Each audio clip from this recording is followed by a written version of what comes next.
કબજિયાતને આયુર્વેદમાં બધા જ રોગોનું મૂળ કીધું છે.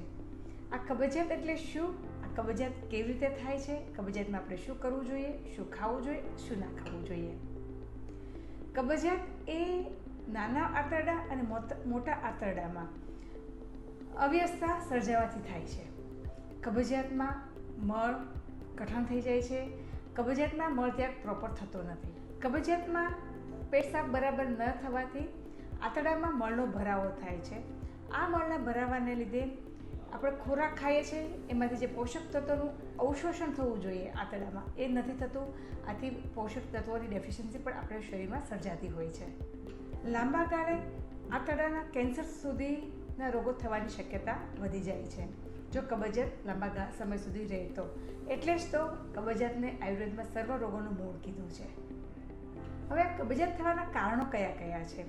તો કબજિયાત થવાના કારણોમાં મેઇન કારણ છે તમારા જમવાનો જે પ્રોપર ટાઈમ છે એ ના સચવાય, વધારે પડતું એકસાથે જમી લેવું, પચન બરાબર ના થવું, જમ્યા પછી તરત જ પાણીનું વધારે પ્રમાણમાં સેવન કરવું, બહુ તીખા તળેલા મસાલાવાળા ખોરાક ખાવાથી, પચવામાં ભારે હોય એવા ખોરાક ખાવાથી, રેશાદાર ખોરાક નહીં ખાવાથી પણ કોન્સ્ટિપેશનનો પ્રોબ્લેમ થતો હોય છે. વધુ પડતા જંક ફૂડ અને ફાસ્ટ ફૂડનું સેવન કરવાથી, પ્રોસેસ ફૂડ અને રિફાઇન્ડ ફૂડનું સેવન કરવાથી, તમાકુ, બીડી, સિગારેટ જેવા વ્યસનનું વધારે પડતું સેવન કરતા હોય તો એના લીધે પણ કોન્સ્ટિપેશનનો પ્રોબ્લેમ થાય છે.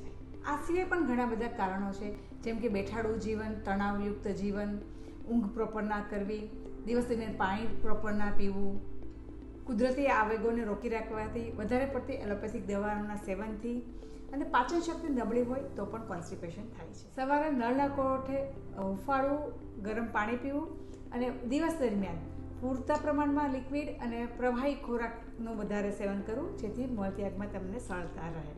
શું ન ખાવું?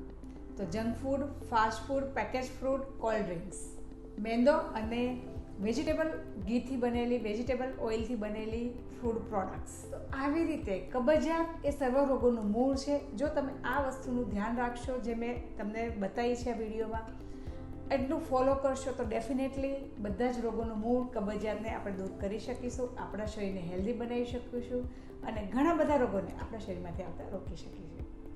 નમસ્કાર.